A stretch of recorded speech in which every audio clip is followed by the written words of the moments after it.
They laughed so hard the floor shook, not because something was funny, but because cruelty had become entertainment. I remember the milk, the mashed potatoes, and the sting of the concrete when I fell, my books soaked in gravy, my knee raw, the crowd roaring like they were at some Roman arena. "Look at the cripple crawl," Tyler Mitchell shouted, like he'd rehearsed it.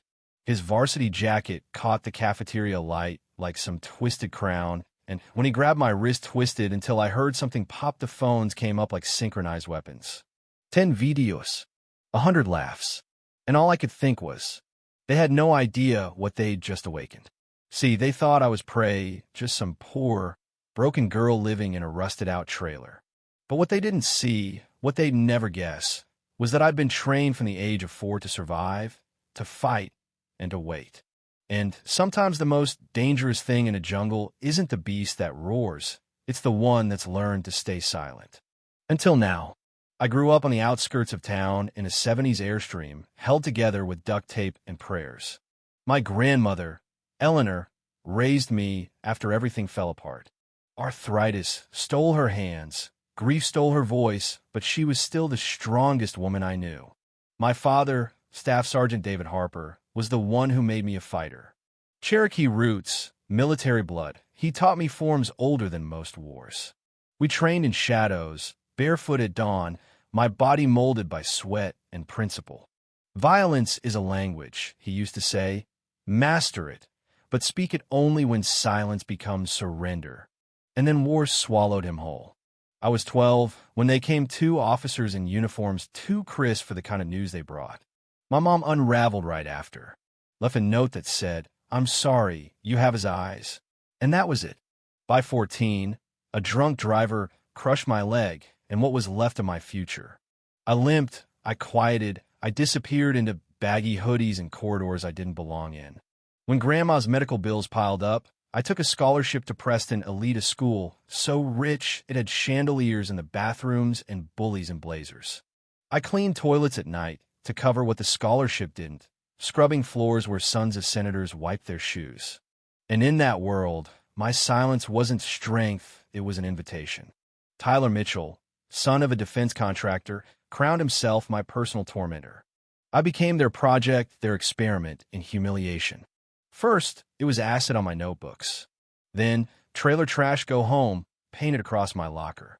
They tore my father's photo in half and made me pick it up off the floor while Tyler pressed his boot right on my dad's face. "Beg," he said. I whispered, "Please," but in my mind, I wasn't begging, I was counting. 1 for control, 2 for Dad, 3 for the surgeries Grandma needed. Then came the assembly.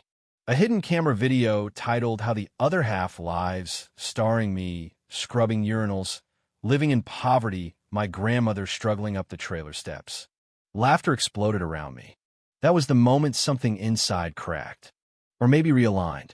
That night, I stood in front of a broken mirror and didn't see a victim anymore. I saw training I'd buried, pain I hadn't used. At 4 a.m., I returned to the abandoned warehouse where I used to practice. My body screamed. My leg failed, but muscle remembers what the mind forgets. I trained until I could move like a shadow again. Unpredictable, a limp, now a misdirection, not a flaw. 2 weeks in, I knocked on the door of a Chinatown dojo. Robertson opened at my dad's war buddy. "He saved my unit," he said. "I promised I'd be here when you remembered who you are." Under his watch, I didn't just return, I evolved. Every move, every breath was a step toward reckoning. I studied them all. Tyler's moves, his crew's weaknesses, the school's system. I combed through Preston's dusty archives and found a long-forgotten charter, one that promised equal treatment, one that had teeth if someone was brave enough to use it. I recorded everything, every threat, every cover-up, every smug administrator turning a blind eye. "You're planning something," Grandma said one night. "No," I told her. "I'm remembering a promise. Dad said strength protects." I forgot that. But not anymore. 3 weeks later, they crossed the last line. Art class. Tyler and his friends destroyed a memorial painting I made of my dad. Months of grief therapy crushed under designer boots. "Transfer," he snarled, "or we'll make you disappear like your mother." My body was ready. I could have ended it 32 ways, non-lethal.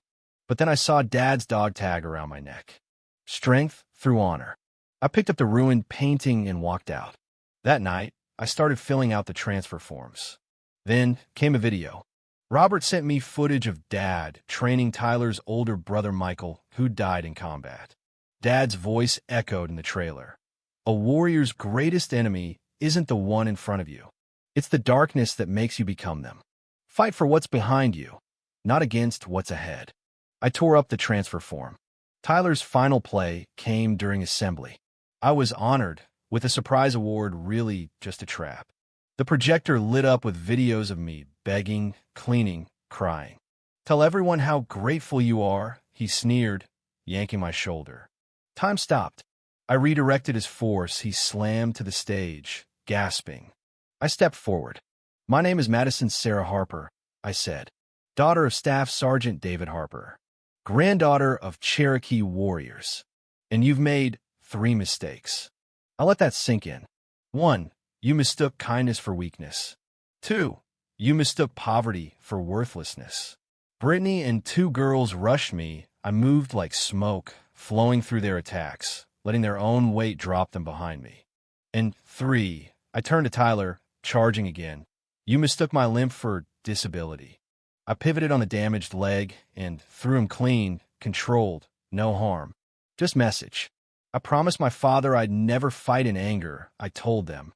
And today I keep that promise. This isn't anger. This is education. I connected my phone to the AV system. What played wasn't revenge, it was truth. Evidence. Emails. Hidden footage. Abuse. Bribes. All of it.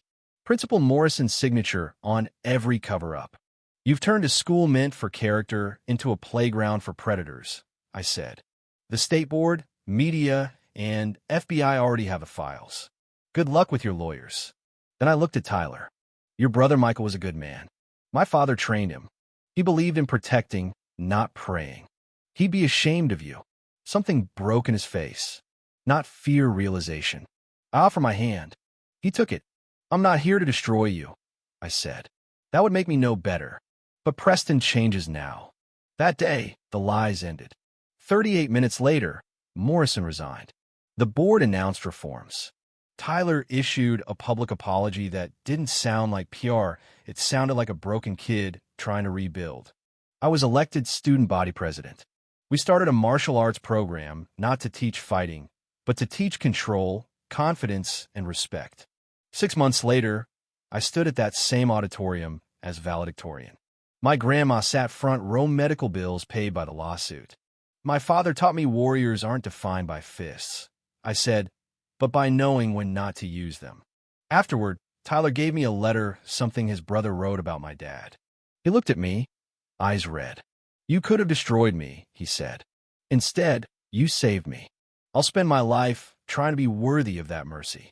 That night, I sat in our trailer now, filled with light, holding offers from Harvard and an invitation from Robert to teach. The stars pulsed outside like they were listening. I whispered, "Thank you, Dad. I understand now. Real warriors don't fight to win. They fight so others won't have to." And, yeah, that story? It's just beginning. So now I ask you, what would you have done? If it were your name, your story, your silence, would you choose peace or power? Let me know in the comments. Let's talk about justice. Let's talk about choices.